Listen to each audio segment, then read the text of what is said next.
On today's Fuel for Thought, we have Kaia, Tanskanen. Kaia. What's your last name? Tanskanen. Tanskanen, okay. Don't say I've heard that last name before. Yeah, that's Finnish. What's your sport? Gymnastics. Gymnastics. And what is, not your position, but what are the events that you do?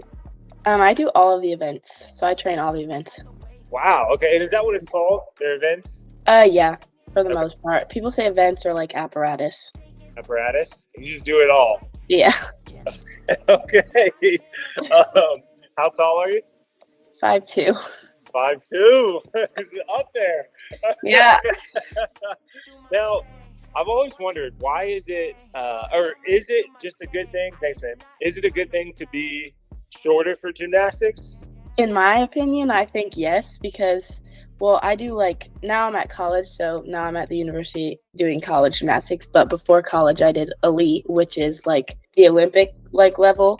So you only have one setting, especially for the uneven bars. It's easier for shorter people because the bars are so much closer. Whereas in college and the levels before elite, you can widen the bars. Oh. So I think that's a little easier to be shorter. Okay. I don't think I've ever asked anyone that, but I was curious. I assumed there was because the majority of gymnasts are a little shorter, but it's good to know. And you said you're currently playing at the University of Missouri? Yeah. Mizzou. ZOU. We got that in common. What age did you start playing competitive sports? Competitively? Oh, I don't know, a long time ago. My first probably competition was the young lower levels. I was probably 6. 6, okay. Oof. And what year are you currently at Missouri? Freshman. Freshman. Woo. Did you play multiple sports, or were you always in gymnastics? I was always in gymnastics. Both my parents owned our gym, so I grew up in the gym. So I really started doing gymnastics when I was 2. Yeah. Okay, you were born ready to do gymnastics. Yep. Well, so that's kind of what made you choose it then. I mean, you've always enjoyed it though, right? Yeah. Okay. 100%. Now, have you had, in high school, did you have a serious injury? I've had a few injuries. I was homeschooled through high school, so obviously it didn't matter when I was at school. But for practice, I broke my back, so I was out for 6 months during that. And then I also had in my 5th metatarsal in my foot, I had a bone chip that kept reoccurring. So I just ended up getting surgery to remove it because it was an accessory bone apparently. So, yeah. You broke your back? You just said that so nonchalantly. Yeah, I think it was overuse. Overuse, okay. It's funny, you're the second gymnast that I've talked to who said that they homeschooled. Did you say just through high school? Well, I started homeschooling since 6th grade. I mean, obviously, I guess you don't know the other end, but did you like it? Are you glad that you did? For the most part, yeah, because I don't think if I did homeschool, I wouldn't be competing for Finland because I also compete for Finland. Well, that's a pretty big deal. So, yeah. Well, coming out of high school, did you get any scholarships, multiple scholarships? Yeah, I got a few offers from different schools, and I did get athletic scholarship from Missouri. And then out of my visits, I just like Missouri the best. So, what's something that you like the most about? Probably just for the gymnastics aspect, probably just the team and the coaches. Everyone just gets along so well, and the team aspect is really up there. I don't know how it works for gymnastics. I know football and basketball a little bit, but how is the recruiting process? Did you have to go to different camps? Did you send emails? What did that look like? Yeah, you had to send emails and text messages. I mean, you could go to camps, but it wasn't really make it or break it type of thing. So just a lot of contacting them back and forth. What do you think one of the hardest things, I know you're in your freshman year, but one of the hardest things transitioning from high school to college, what has that been for you? Well, for me, going to school, in an actual school. But I also, after I graduated high school, I deferred a year to try and make it to the 2024 Olympics, but I missed it by 0.2 of a point. I think just not having school for a year and then going to college and having school practice, tutoring, mentoring, all the academics plus the athletics, I think it was just a big adjustment the first month or 2, but now I'm settled in. I know what to do. So 0.2, you said? Yeah. Yep. Oh, that had to be killer then. Yeah. How, now are you over it, or are you still kind of little? It still comes at random times. I'm really, I could have, that was literally so close. Yeah. So something like that, how do you keep that from hurting your performance now at the University of Missouri? I just think about each day at a time. I just put that in the past. Obviously, when it comes up, it's like frustrating, but I just move past it and look forward to the future. Well, then you probably are familiar with, especially being on TV, but maybe like being on camera, having people around. Yeah. Has that always just come pretty easy or I guess when did you start having cameras and stuff around while you're performing? Probably when I was 16, which is when I became like a senior elite. That's what they call it, is when you are 16 years old for women at least. And so when I started competing like internationally for Finland and at like the bigger Finland competitions, they normally have cameras for like the senior division. So probably 16. Was that pretty easy to get adjusted to? The first few meets, it was like, oh my God, there's cameras. Look happy. But now it's just, now I know what to do. No big deal now.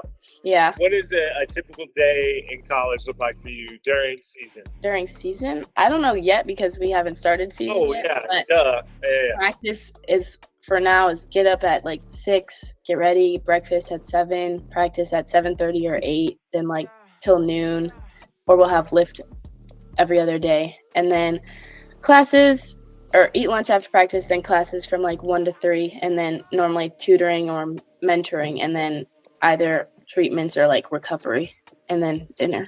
I would imagine maybe even more so than football. You were in the recovery room a lot. Is that? Yeah, like every day. What are the most common injuries for gymnastics? Probably ankles or like anything lower body and backs, probably. What about hobbies? I know you just got there, but have you developed any hobbies outside of gymnastics in school? Not really, but I mean, I like, in the summertime, I like any like water activities. I love wakeboarding and wake surfing. I like shopping. Okay. Yeah. Yeah, 2 good spectrums: wakeboarding, surfing, and shopping. Those are good. Yeah. Now, you've probably had a few coaches over the years, your parents included maybe. What are some traits that you like in a coach? Probably just like passionate about like what you want to do, and also probably, obviously, the communication skills is a big part of it, and you have to be able to communicate with your coach. Obviously, you have to like them as well and get along with them, but probably just making sure that they're like by your side through everything, like the ups and downs, all of it, and just making sure that they have your back and like pushing you to be your best without like overstepping it. Then what would you tell someone who's dealing with a coach that is coaching them a way that they don't like, or they don't prefer, or they don't respond best to? How would you tell someone how to handle that situation? I mean, I would definitely have a like meeting or go talk to them first about it and express to them how you feel. And then if the environment or like if they don't change, then maybe seek to find another coach. But I would definitely talk to them first about how you feel. Talk it out. You might want to yeah. Things. Now, already I've learned you had to overcome some adversity with a broken back. Yep. How have you been able to overcome that with not just the broken back, but whether it's something that's happened in your personal life, with schooling, a relationship, something in gymnastics, whatever it is? How have you been able to overcome adversity in your life? Yeah, probably just surrounding myself with like people who are like motivated and have like a good look on life. And I go to therapy, so talking to someone also is helpful, but definitely like keeping your head up high and surrounding yourself by people who are motivated or motivated people that can just like give you like good energy. That's cool. You said you go to therapy? Yeah. So I think that is something that is sometimes looked down upon, but one of the best things for really anyone, but especially if you're competing in sports. Yeah, I think people just think like, oh my God, it's therapy. I'm embarrassed, or like they don't really want to talk to someone about it. But I think it's actually really helpful and something that more people should go to. I think a lot of athletes don't realize, especially younger ones, but your inner monologue and how you talk to yourself and all the things that you think and how you feel, that completely impacts and affects how you're going to perform. Yeah. And most people, it's just kind of a product of their own environment. And if they don't train that, just like all the training that you put in to be able to do all of it, like it's been a lot physically. And so mentally, a lot of kids overlook the fact that you got to make sure you're practicing mental conditioning and mental strength as well. Now, what's one thing that you think has helped lead to your success so far? Probably my parents and my family, just because they were my coaches my whole life. So, and they really do like know me, obviously, because I'm their child. So I think just them, they've been there through everything and helped me with everything. That's nice to have. Yeah. Now, if you go back to being a kid, even though there's some you're considered a kid still, but like 7, 8 years old, knowing everything you know now, would you have done anything differently? No, probably not. Maybe like I would be less fearful in my skills at times. I'd just be like, oh, I can do that, so I don't need to be afraid. Maybe being more open-minded, because I was very against competing for Finland at first. So I think just starting with an open mind, because I'm a type of person who, like, if like the unknown is getting thrown at me, I'll like panic and be like, I don't know what's about to happen, or I don't know what this is going to be like. So I think just keeping an open mind for like everything. Some good advice. What about knowing everything you know now and going back to being a kid, but had to choose a different sport? I know you only have been a gymnast, but what would you choose? I don't know. Probably volleyball. I don't know why, but I really like volleyball. Like, watching the volleyball competitions here is so entertaining. And I'm like, oh my God, I could play. You get that 45-inch vertical and just nice. Yeah, I might need to grow for that, though. No, the liberos, they're usually the shorter ones. Yeah, true. And who is your favorite gymnast? Ooh, that's also a tough one. I don't know. There's so many. Probably Sunisa Lee, who is a 2-time Olympic gold medalist for Team USA. I think she's just very resilient, and this past year she went through a bunch of like kidney problems, and she was like had some kidney disease and was sick and stuff. So I think just pushing through that and like showing people how like strong you are and going to compete at this Olympics and winning silver or bronze in the all around, I think was really cool. And I think she's just very sweet. I'm learning a lot about different athletes. Whenever I ask that, it's usually someone who I don't know, especially in the gymnast world. So yeah. I'm going to have to look her up. What's your dream? What is the dream? For gymnastics, the Olympics. Out of gymnastics, I don't know. That's your plan A, Olympics. Yep. I don't know. Live a good life, get a job. After college, like get a job, find a house, get some dogs. Yeah, I don't know yet. So you got that. The Olympics. Now, are you 19? Yeah. Okay. What is considered prime years for a gymnast? Well, it's varied over the last few years. It used to be like 15, 16 was like the prime ages, and then after that, you were like rotted out, rusty. But now the age has like gone up in years, so now people competing at the Olympics is like in their 20s and up. So honestly, I think obviously it depends on the person and like your body and stuff, but I think right now probably 18 to 25. So you're going to have another chance in your prime. Yep. All right. Now we got a couple key questions. Do you think that young athletes, middle school, high school, should be in a serious relationship? No. No. I mean, you're too young. You don't really know. I mean, if you want to for fun, go ahead. But like, I think you're too young. I didn't even get in my first relationship until I was 18. Hey, there you go. See, I wasn't allowed to have a girlfriend in high school, and I'm thankful because it kind of helped you focus on what you wanted to do. Like you said, you're really young. You're still figuring stuff out. So, Plus, I was homeschooled, so I didn't really have the option of meeting people. Yeah, someone in school. Yeah. What would be a good piece of advice for a young gymnast? Probably just to have an open mind and have fun, and don't get frustrated or don't like give up when you have like a mental block or some sort of fear that's coming. And always communicate with your coaches and parents and whoever's involved with you in your sport or you in gymnastics, and probably enjoy every second of it because it goes by super fast. Just live in the moment. And what would you say is the most important thing to be working on or doing right now as a gymnast? Definitely the mental aspect of it, and also flexibility and conditioning are the two most important like pieces that put together your gymnastics. So making sure you're working on flexibility and strength, and then also just your mental aspect of it, talking to like a mindset coach with mental blocks or anything that you have. And what would you tell a kid on how to choose which college they want to go to, whether they have multiple scholarship offers or a preferred walk-on, whatever the case is? What would you tell them as far as what to look for in that college? Definitely like a good environment with not just only the sport you choose, but also the academic side or the resources that the school provides. making sure that the people are like, you could get along with them, or that they feel like, I don't know, like a family. And then obviously the location, wherever like you feel, depending on your preference, I think just really whatever you want. Like what made me choose Mizzou was just, it was like the best college I liked out of all the ones I like visited, and it felt like I felt connected to people. No, that's true. I mean, when you go there, you're going to spend, for the most part, you'll probably spend 4 years there at least. And you want to make sure that environment's good. You have that connection and enjoy. Because at the end of the day, like you said, it goes by fast. Yes. And you don't want to be somewhere that you don't feel welcomed, or you don't have any kind of connection, because it's going to be a long 4 or 5 years. What is some advice that you would give parents who are trying to raise that superstar, Olympic athlete, all-around boss?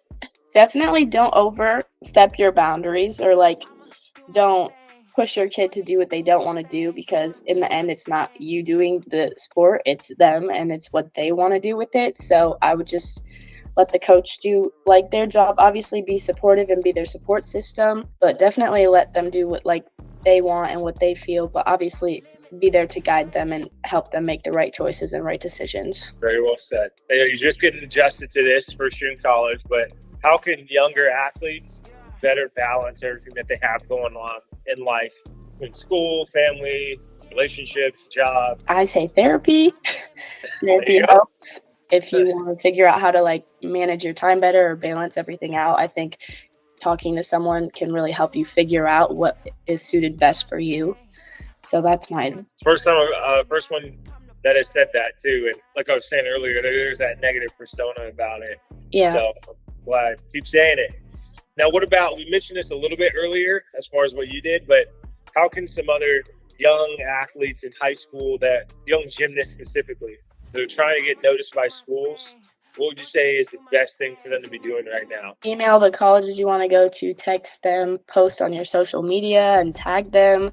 Just, I know you might feel like you're like being annoying by like constantly texting them, but that's what they want. And like, you just got to keep sending them messages and videos and updates and everything. No, that's true. Because they got 100 different things going on. Yep. So now 2 more.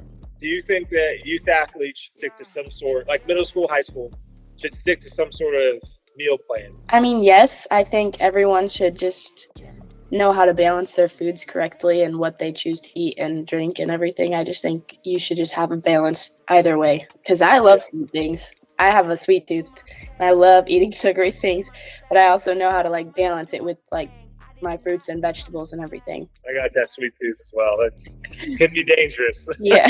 Now, the last one, would you recommend that young athletes play multiple sports? Yes.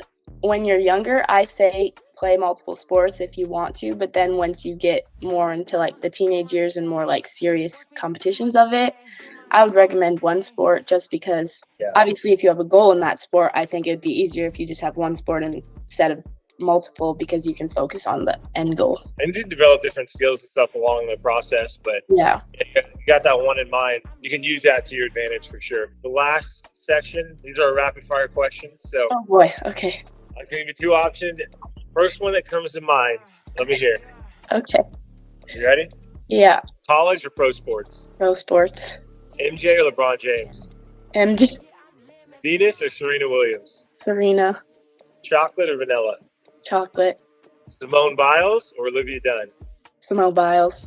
Early riser or night owl? Early riser. Apple or Android? Apple. Pineapple on pizza, yes or no? No. Dreamer or realistic? Realistic.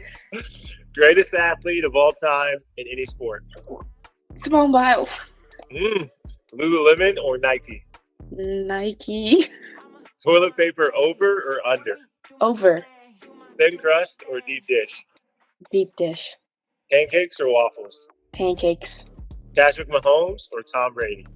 Patrick Mahomes. Home cooked meal or nice restaurant? Ooh, home cooked meal. Savory or fruity? Fruity. Mountains or beach? Beach. Dogs or cats? Dogs. Camping or glamping? Glamping. Superhero or supervillain? Superhero. And the last one, this is your very last event that you're ever able to do. Dunzo Funzo after this. And you had to pick one event What event are you choosing? Floor. The floor. Okay. Yep. Awesome. Well, Kaia, thank you very much for doing this. Thank you. Yeah, no, it means a lot. We'll have to, since you're a freshman, we'll have to check in here in a few years and see how it's going. Yeah. Thank you for being a part of it now. Something that you say, I am confident that at least one thing that you have said is going to help at least one person in their journey. So thank you for sharing it too and being vulnerable with it. It means a lot. Yeah, thanks. All right. Well, that's your fuel for thought. See you next time. See ya.